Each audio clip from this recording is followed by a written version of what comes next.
तन्वी घरामध्ये खरंच खूप स्ट्रॉंग आहे. तन्वीच्या मागून येणारे जास्त हवेमध्ये उडत असतात तिच्या नावावरती. तन्वीने स्वतः ग्रुप क्रिएट केलेला आहे भाऊच्या धक्क्यानंतर. तन्वी फक्त इंडिव्हिज्युअल खेळते, पण प्रत्येकजण येऊन तन्वीला टार्गेट करतो या घरामध्ये. वाईल्ड कार्ड सदस्यांचं टार्गेटच तन्वी आहे. अशा प्रकारच्या भन्नाट कमेंट्स या प्रोमोवरती आलेले आहेत. चला तर बघूया नक्की काय आहे. तर वाईल्ड कार्ड सदस्यांची एंट्री झालेली आहे आणि पहिलाच नॉमिनेशनचा टास्क दिलेला आहे. आता वाईल्ड कार्ड सदस्यांना तर आपण नॉमिनेशनमध्ये नाही टाकू शकत, कारण त्यांना इम्युनिटी मिळालेली आहे. तर प्रत्येक सदस्याने या आठवड्याच्या नॉमिनेशनमध्ये प्राजक्ताला टार्गेट केलेलं आहे आणि सागर थोडाफार आहे त्याच्यामध्ये. पण इथे राखी जास्त करून आता टोळीच्या मेंबरकडे गेलेली आहे. त्यामुळे ती आता दीपाली आणि तन्वी या दोघींना टार्गेट करते आणि तन्वीशी तिचं वैर आहे, कारण तन्वी राखेशसोबत असते.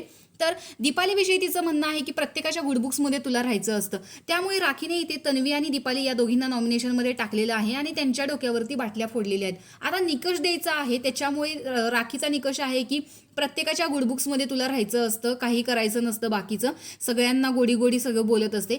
हे काय अनाथ आश्रम नाहीये. तर तन्वीविषयी सांगायचं झालं तर तिचं असं म्हणणं आहे की लास्ट वीकमध्ये तुम्ही इमोशनल कार्ड खेळत होता, म्हणजे सतत राकेश बरोबर जायचं बसायचं आणि घरामध्ये काही झालं तरी कॅप्टन होती, त्याच्यामुळे सगळे तिला टार्गेट करत होते. त्यामुळे ऑब्व्हियसली ती रडत होती. पण राखी याला इमोशनल कार्ड खेळते असं म्हणते. त्याच्यामुळे तिने हे 2 निकष दिलेले आहेत. तर स्वतःची इमेज तुम्ही लपवू नका, ती स्वतःचं कॅरेक्टर दाखवा असं तिचं स्पष्ट म्हणणं आहे. तुम्ही कॅरेक्टर बदलता, त्यामुळे हे बिग बॉसचं घर आहे, स्वतःचं जे कॅरेक्टर असेल ते बाहेर काढा असं सांगून राखीने त्या दोघींना नॉमिनेशनमध्ये टाकलेलं आहे.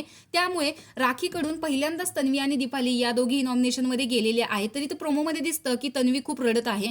तर याच्यावरती प्रेक्षकांचं म्हणणं आहे की हिला प्रत्येक ह्याच्यामध्ये ड्रामा करायचा असतो. तर तुम्हालाही असंच वाटतं का की तन्वी खरंच खूप ड्रामेबाज आहे आणि ती सतत कॅरेक्टर बदलत असते, स्वतःचं कॅरेक्टर दाखवत नाही? तर राखी सावंतच्या या निकषांशी तुम्ही किती सहमत आहात हे कमेंट बॉक्समध्ये नक्की सांगा. आणि तन्वीबद्दलचं मत तुम्हालाही पटलं का हे कमेंट बॉक्समध्ये सांगायला विसरू नका. अशाच बिग बॉसच्या नवनवीन अपडेट्स पाहण्यासाठी आपल्या चॅनलला सबस्क्राईब करा. तोपर्यंत बाय.